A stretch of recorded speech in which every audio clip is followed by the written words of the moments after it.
नमस्कार। Talks with rational Puniyani के इस नए शो में आपका एक बार फिर से स्वागत है। इस शो में हम लोग कोशिश करते हैं कि जो चालू यूट्यूब के जो चालू विषय होते हैं उनसे थोड़ा हटकर थोड़ी गंभीर बात करें, देश दुनिया को समझने के लिए भी और थोड़ा बेहतर बनाने के लिए भी।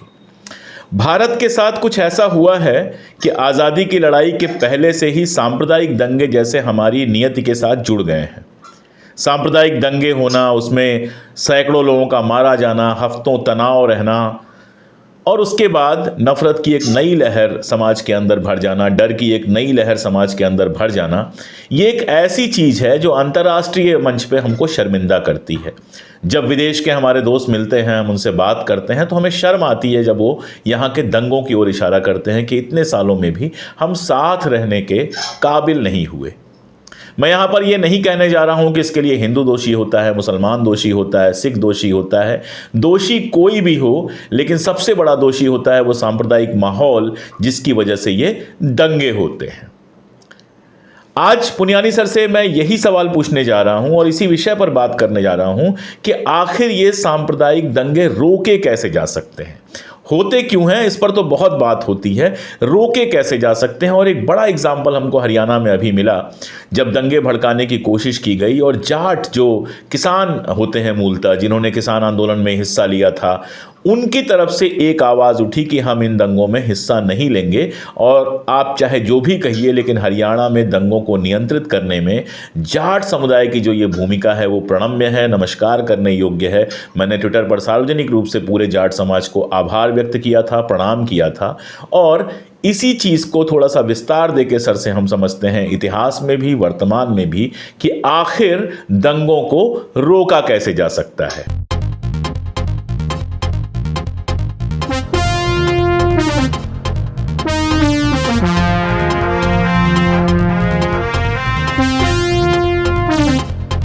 नमस्कार सर। नमस्कार अशोक, धन्यवाद आपका। सीधा सवाल सर, आपने तो इतने लंबे समय में इतने सारे दंगे देखे हैं, चाहे वो 84 के सिख दंगे हों, चाहे 90 के बाबरी मस्जिद विध्वंस के बाद के दंगे हों, मुंबई के दंगे आपने मुंबई में रहकर देखे हैं। दंगे रोके कैसे जा सकते हैं सर? देखिए, दंगे रोके जाने के पीछे सबसे बड़ी मेहनत जो है, जैसे अभी जाट समाज को आपने प्रणाम किया, मैं भी प्रणाम करता हूँ। और इस प्रकार का रवैया समाज में विकसित हो, उसी के लिए हमको काम करना पड़ेगा। और मुख्य बात यह है कि देखिए, जो दंगों की शुरुआत भारत में, तो सब इसका अध्ययन तो बहुत हो चुका है। और दंगों के पीछे दो मुख्य चीज़ें हैं। एक तो अल्पसंख्यक समाज के खिलाफ नफरत का माहौल खड़ा करना। ये आप सभी दंगों का जो भी अध्ययन मैंने छोटा मोटा किया है, उसमें से ये निकलता है कि नफरत का वातावरण भड़काया जाता है।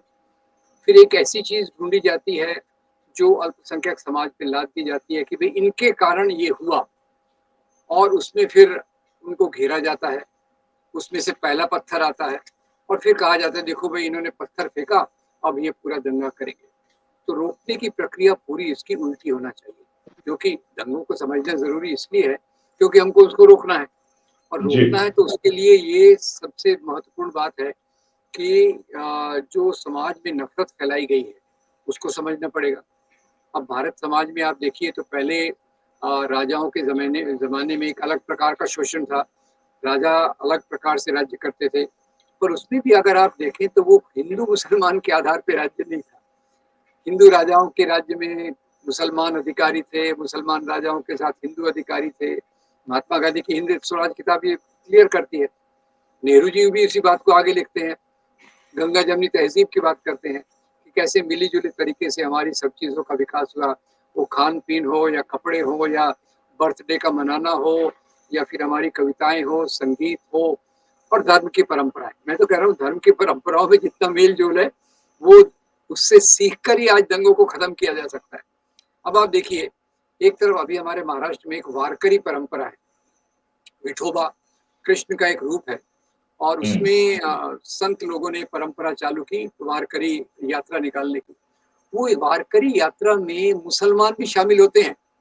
अब एक अभी जो मैं इस बार अध्ययन कर रहा था, देख रहा था, तो हिंदू तो जाते ही हैं, बहुत श्रद्धा से जाते हैं, उसमें मुसलमान भी शामिल होते हैं। और वो जो संत कबीर के बारे में वो प्रतीकात्मक कहानी है कि उनके मरने के बाद हिंदू मुसलमानों एक प्यारा झगड़ा हुआ। प्यारा शब्द मैं ऐड कर रहा हूँ। झगड़ा क्या था? हिंदुओं ने कहा ये हमारे गुरु हैं, इनके शरीर पर हमारा अधिकार है।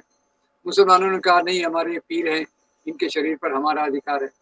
तो वो एक प्रतीकात्मक कहानी में मतलब जो संत मैं आपको 1 मिनट रोकूं सर। आश्चर्यजनक यह है कि ऐसी ही कहानी कश्मीर में मुझे मिली जब मैं रिसर्च कर रहा था। रूपा भवानी करके वहां पे एक सेंट हैं, और रूपा भवानी की मृत्यु के बाद भी आप ही के शब्द में उधार ले रहा हूं, ऐसा ही प्यारा झगड़ा हिंदुओं और मुसलमानों में हुआ कि उन्होंने कहा रूपा भवानी पे हमारा हक है, हिंदुओं ने कहा हमारा हक है, फिर वो दो हिस्से में फूल बट गए और अपने अपने फूल लेके चले गए। तो अब ये इसमें अभी वास्तविकता क्या है उससे ज्यादा जरूरी ये है इसका संदेश क्या है। इसी संदेश में मैं आखिरी बात कह दूं कि संत गुरु नानक देव, इनके बारे में भी एक बहुत प्रचलित वाक्य था, बाबा नानक संत फकीर, हिंदू का गुरु मुसलमान का पीर।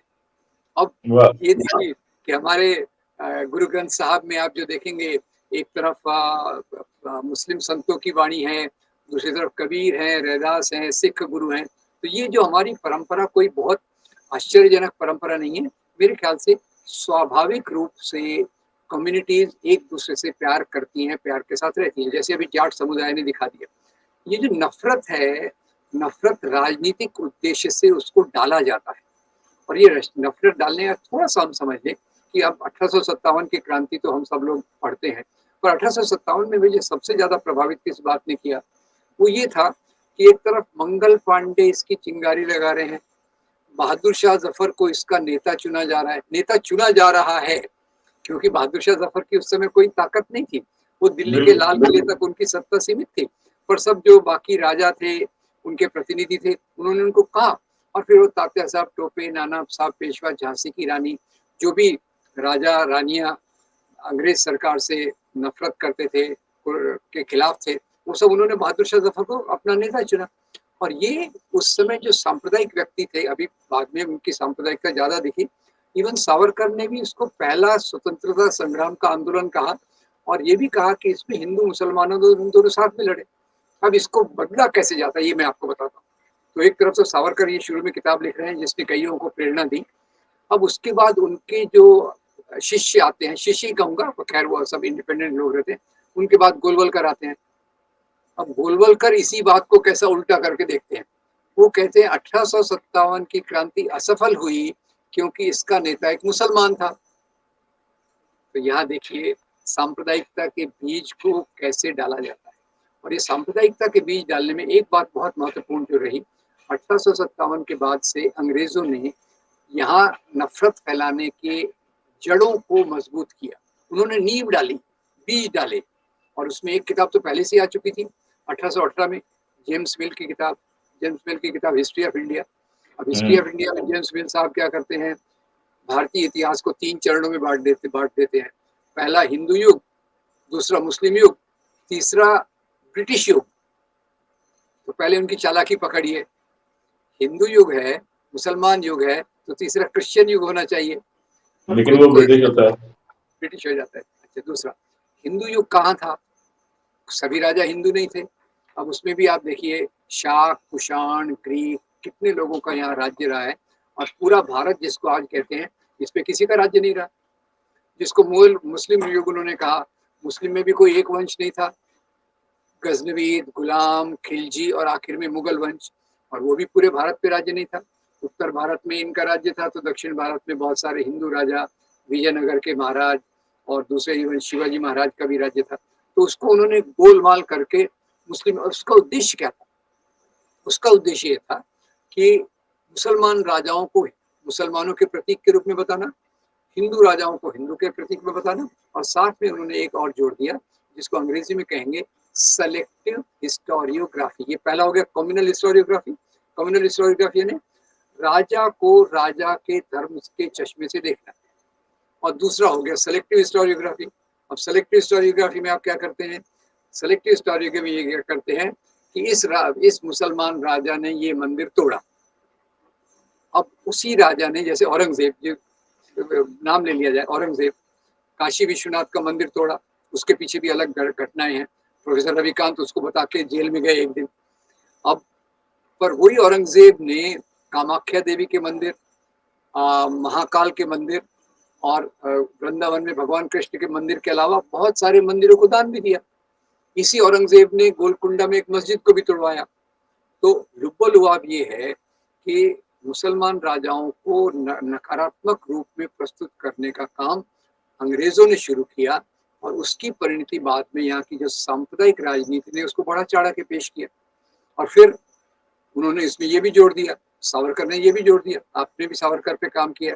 सावरकर ने जहाँ ये पितृभूमि पुण्य भूमि की परिभाषा लाई तो मुसलमान भी विदेशी हो गए, क्रिश्चियन भी विदेशी हो गए।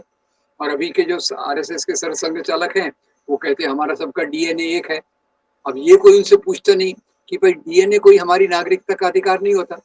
और डीएनए की गहराई में जाएं तो साउथ अफ्रीका के लोगों का डीएनए भी अपने से मिलता जुलता है।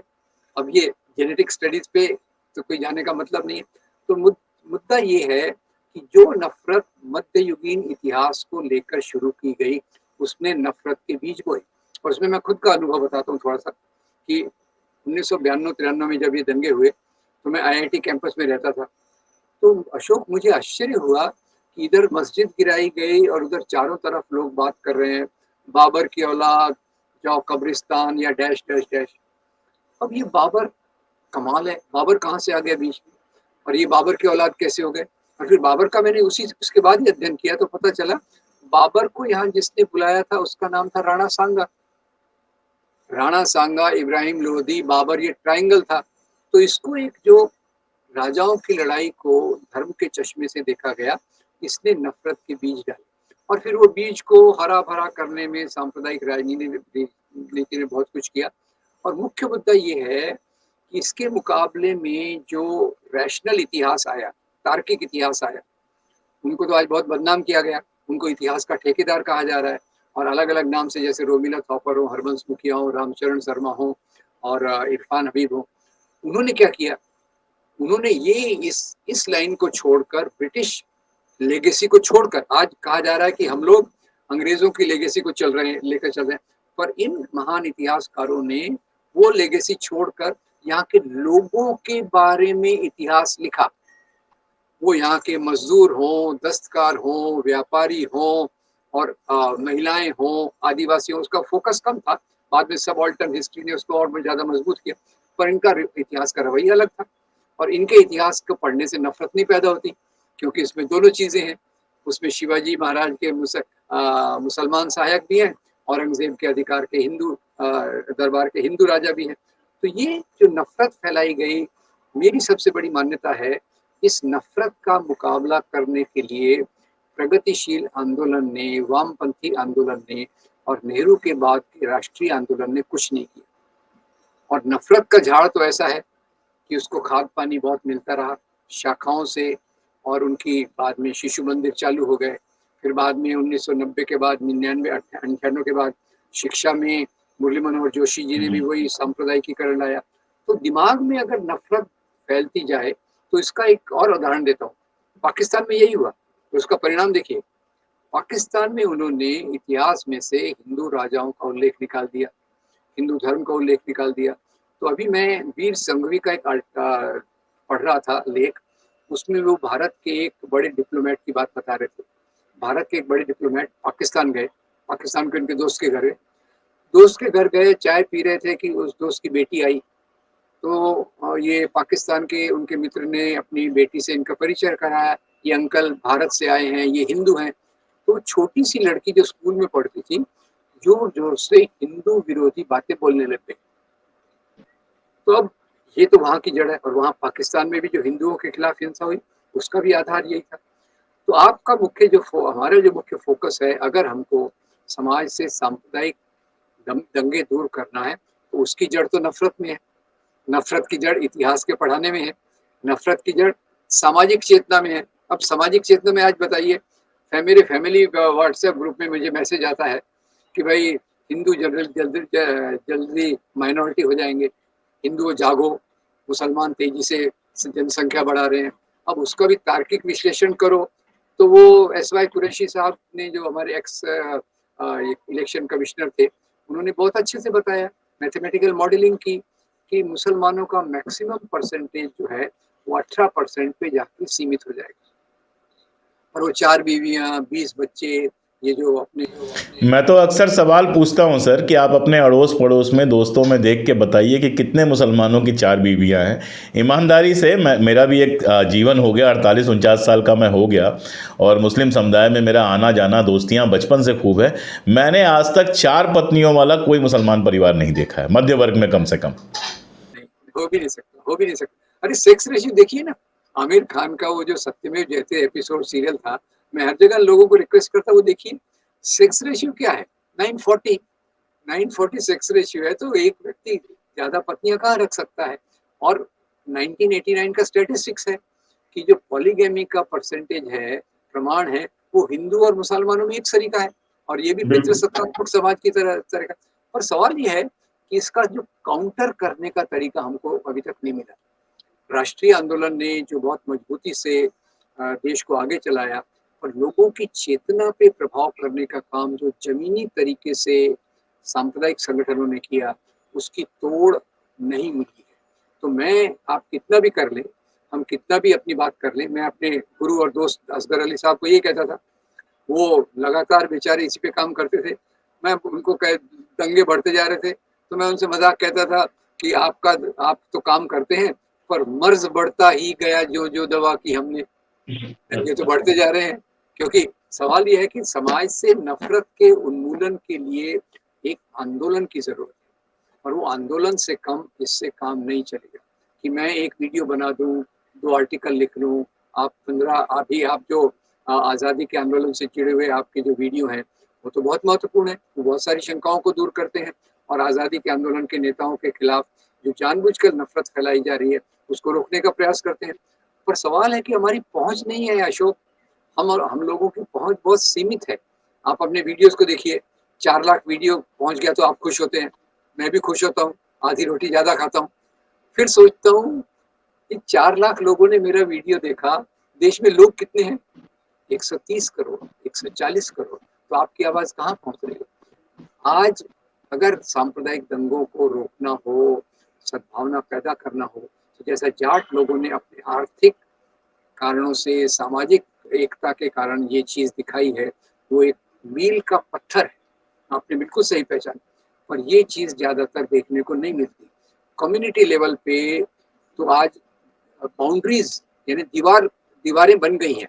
एक, पता नहीं मैंने आपको पिछली बार बताया था कि नहीं, मैं गुजरात के दंगों के बाद, गुजरात दंगे के कत्लेआम के बाद गुजरात जाता था, वहां भी ऐसी कार्यशालाएं लेता था। तो एक दिन शाम को मैंने दोस्तों को कहा कि चलो भाई इधर घूमने जाते हैं। बोले इधर नहीं जाएंगे, इधर जाएंगे। मैंने कहा क्यों भाई, क्या फर्क है? बोले इधर जो है ना बॉर्डर है। मैंने कहा पाकिस्तान बॉर्डर है? बोले नहीं, उधर मुसलमान रहते हैं। फिर पता नहीं मैंने आपको ये भी शेयर किया कि नहीं, बम्बई में शबाना आजमी इतनी महान कार्यकर्ता है, वो सिर्फ एक्टर ही नहीं है, सामाजिक कार्यों में भी वो लगी हुई थी, हाउसिंग राइट्स के लिए काम करती थी, घर हक आंदोलन में वो जुड़ी हुई थी। और जब उन्होंने एक घर खरीदना चाहा मिश्र बस्ती में, उनको नकार दिया गया। इमरान हाशमी, वो जो महेश भट्ट के भांजे या भतीजे हैं, उनको भी घर नहीं मिला। मेरे दोस्त एक टाटा इंस्टीट्यूट के प्रोफेसर हैं, उनको मिश्र बस्ती में घर नहीं मिला। सिंगापुर में गया था, तो सिंगापुर में उन्होंने क्या पॉलिसी की है वो आपको बताओ। जो भी गवर्नमेंट हाउसिंग है ना, गवर्नमेंट हाउसिंग में, क्योंकि सिंगापुर में एक तो मलय ओरिजिन के लोग हैं, चाइनीज ओरिजिन के लोग हैं, और तमिल लोग हैं, ये 3 वहां मुख्य लोग हैं। तो उन्होंने हाउसिंग कॉलोनीज में ऐसे घर बनाए हैं कि ये तीनों आस पास पास रहें। संत कबीर वाली बात, दिन लकनी हरे राखी आंगन कुटी छवाए, बिन आंगन साबुन बिना निर्मल हो सुबह। तो ये हमारे यहाँ इस प्रकार की बात भी नहीं है, बस्तियां भी अलग हो रही हैं। और अभी नई जनरेशन में तो मैं कहता हूँ, आप तो फिर भी अभी मीडियम जनरेशन के हैं, आगे की जनरेशन में अभी एक नई चीज मैंने पढ़ी थी। अभी ये जो गेटेड कम्युनिटी, जिसमें हमारी अगले आगे की पीढ़ी के लोग रहते हैं, गेटेड कम्युनिटीज में ज्यादातर हिंदू लोग रहते हैं।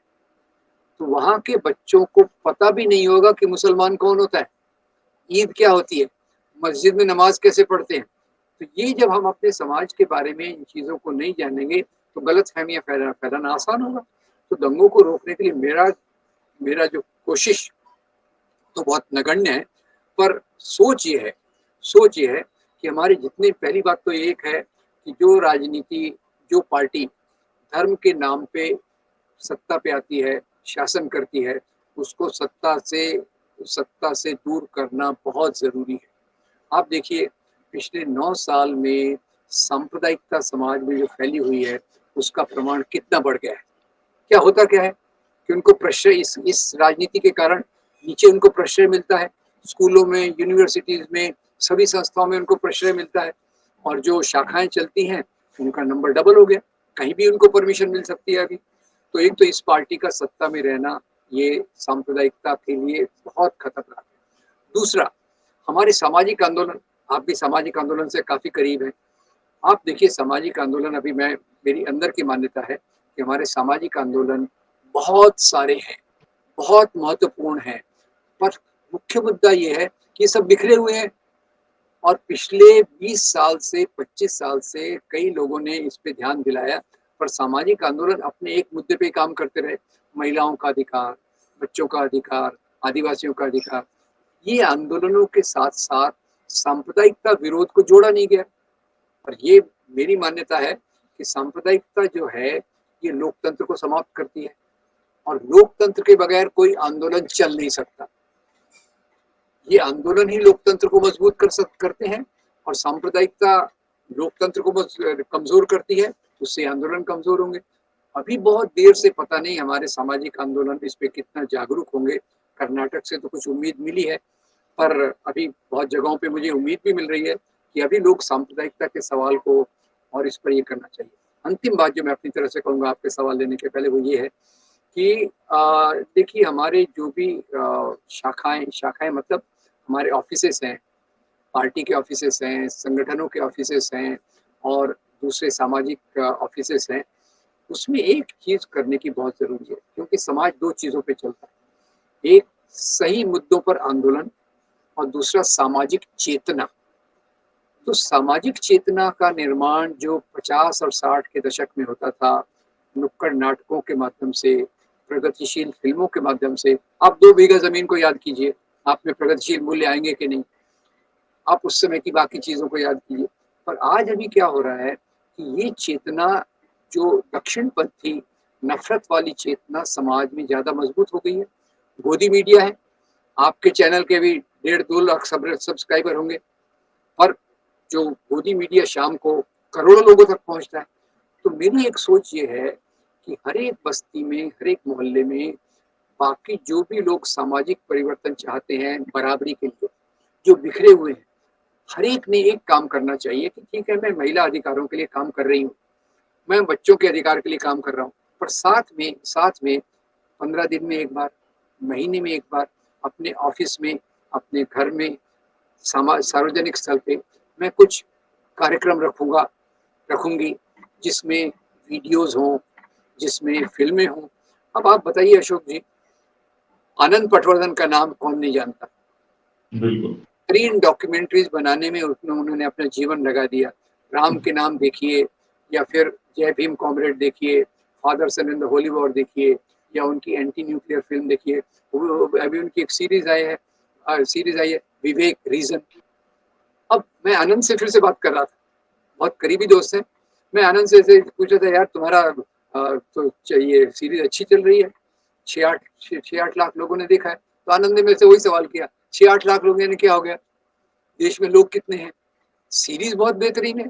तो मैं आज सब लोगों से ये रिक्वेस्ट कर रहा हूँ इसको दूर करने के लिए कि भाई, हम 15 दिन में एक बार, महीने में एक बार, हर एक, वो मजदूरों का ऑफिस हो, महिलाओं का ऑफिस हो, किसी भी मुद्दे वाला ऑफिस हो, वहाँ कम्युनिटी सेंटर के रूप में 2-3 घंटे का ये प्रचारात्मक काम, प्रचार मतलब फिल्मों के माध्यम से, डॉक्यूमेंट्रीज के माध्यम से, बातचीत के माध्यम से इन चीज़ों को दिखाएं। और एक और बात है कि श्याम बेनेगल ने इतनी बेहतरीन सीरीज बनाई है, भारत एक खोज।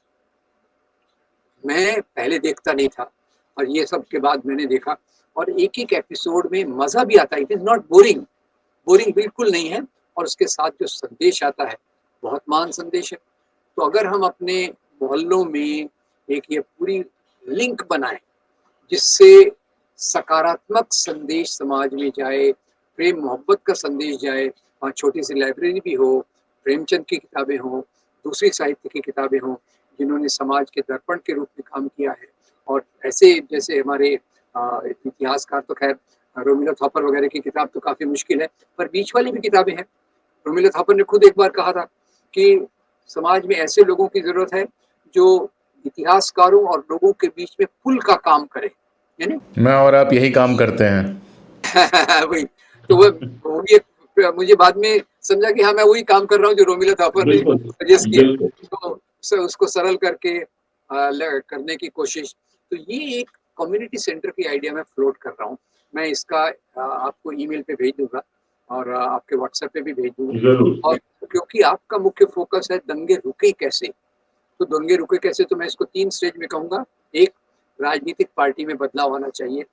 2, सामाजिक आंदोलनों में आपसी मेल-जोल, कंधे से कंधा मिलाने की प्रक्रिया को मजबूत करना चाहिए।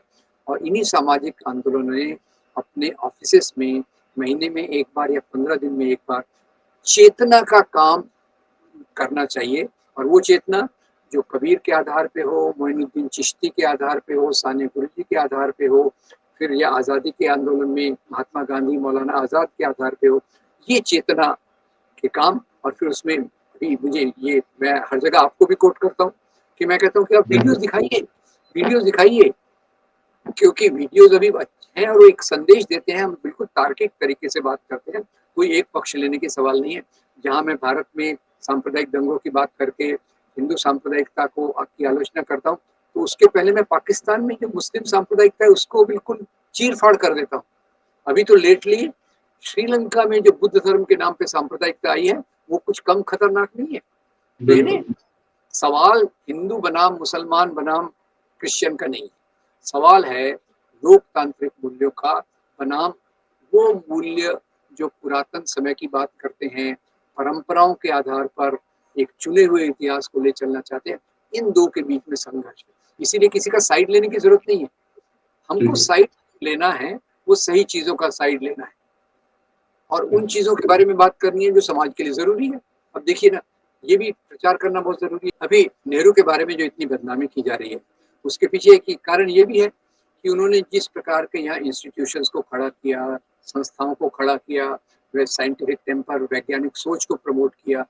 आज की सरकारें जो सत्ता में हैं, वो पूरा उसके विरोध में जाना चाहती हैं। वो तर्क के बदले श्रद्धा और अंधश्रद्धा को प्रमोट करना चाहती है।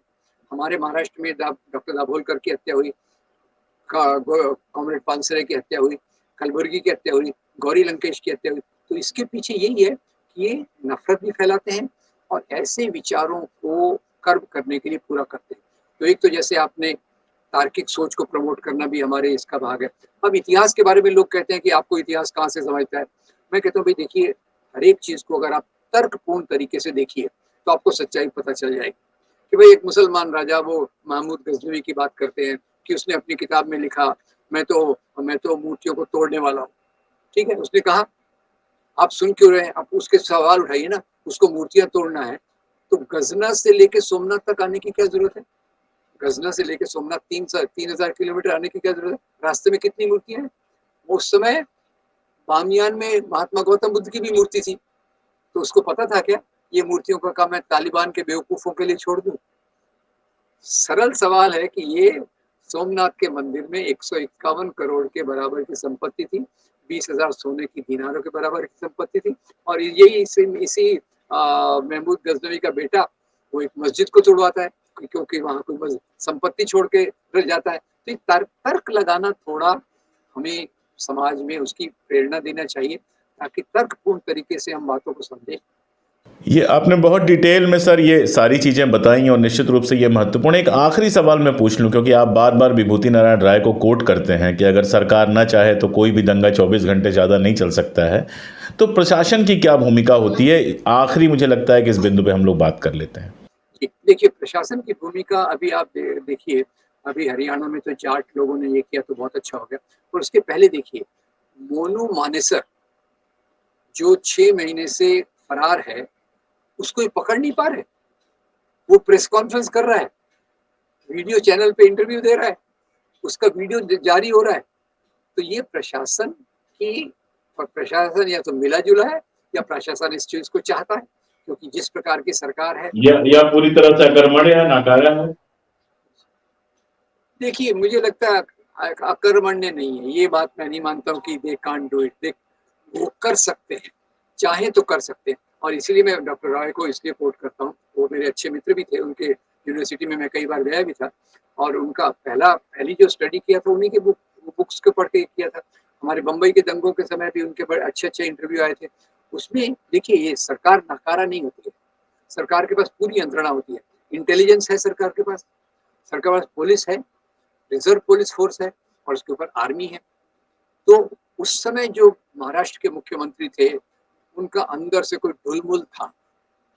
तो वो एक कहानी कही जाती है, पता नहीं उसकी ऑथेंटिसिटी क्या है, कि यहाँ के इंडस्ट्रियलिस्ट लोग गए उनको मिलने, अब इसका मैं पूरा ऑथेंटिक नहीं बता पा रहा, उनको मिलने गए कि भाई ये दंगों को रुकवाइए, बम्बई तो इंडस्ट्रियल सिटी है, यहाँ का बिजनेस डाउन हो जाएगा। तो उन्होंने बोला ये तो बात आप बाला साहब ठाकरे को जाके कहिए, श्री कृष्ण कमीशन रिपोर्ट बाद में ये बताता है। यानी मुख्यमंत्री ने हाथ खड़े कर दिए थे, वो राजनीतिक कारण था।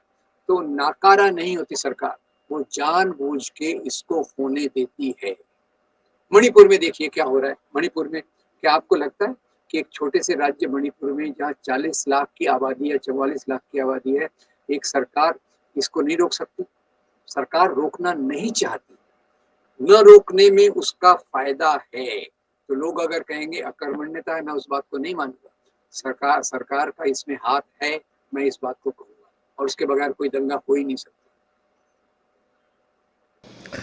तो दंगे कैसे रोके जा सकते हैं? सरकार रोक सकती है, और अगर सरकार दंगे नहीं रोक रही है, इसका मतलब सरकार रोकना नहीं चाहती है, और आप अगर दंगे रोकना चाहते हैं तो फिर आपका फ़र्ज बन जाता है कि ऐसी सरकार को बदल दें।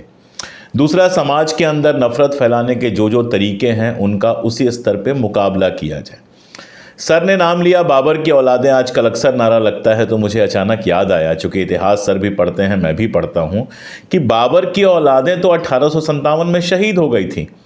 बहादुर शाह जफ़र के लड़कों को दरवाज़ों पर, जो लाल किले के जो दरवाजे थे, उन दरवाज़ों पर लटका दिया गया था, सिर काटकर बहादुर शाह जफ़र को पेश किया गया था। बहादुर शाह जफ़र जो खुद बाबर के औलाद थे, उनको रंगून भेज दिया गया था। तो अगर औलादों की, बाबर के औलादों की बात करनी है, तो बाबर की औलादें तो 1857 में इस देश की आज़ादी के लिए शहीद हो गई थी। ये किसकी औलादें हैं जो 1857 में खामोश रहीं, 1947 के पहले खामोश रहीं, और अचानक आज देशभक्त बन गई हैं? सर ने सावरकर का जिक्र किया। सावरकर की जो किताब है 1857 का स्वाधीनता संग्राम, प्रथम स्वाधीनता संग्राम, वो ख़त्म होता है बाबर की औलाद बहादुर शाह जफ़र के एक शेर से, जिसमें वो कहते हैं कि गाजियों में बू रहेगी जब तलक ईमान की, तख्त लंदन तक चलेगी तेग हिंदुस्तान की। लेकिन वही जब सांप्रदायिकता का शिकार होते हैं तो 6 ईपोज लिखते हैं, जिसमें बलात्कार को एक पॉलिटिकल टूल की तरह ना यूज़ करने के लिए छत्रपति शिवाजी महाराज की निंदा करते हैं। तो दंगे दरअसल हम और आप ही रोक सकते हैं। नफ़रत नहीं होगी तो दंगे नहीं होंगे, और नफ़रत एक दिन में पैदा नहीं होती है, उसको पैदा करने के 1000 तरीके होते हैं। 1000 तरीक़ों से उसका मुकाबला करना होगा। सोचिएगा, समझिएगा 2 मिनट देकर कि दंगे किसका फ़ायदा करते हैं, किसका नुकसान करते हैं। ये बताने की ज़रूरत नहीं है कि आज तक किसी दंगे में किसी बड़े नेता के परिवार का व्यक्ति नहीं मिला है, अगर जाफरी साहब को छोड़ दें, अहमदाबाद के, जो दंगों में शामिल नहीं थे, दंगों से अपने लोगों को बचाने की अपील कर रहे थे। आज के लिए बस इतना ही। अगले एपिसोड में फिर हम ऐसे ही किसी ज़रूरी मुद्दे पर बात करेंगे। Thank you sir, thank you very much. धन्यवाद अशोक।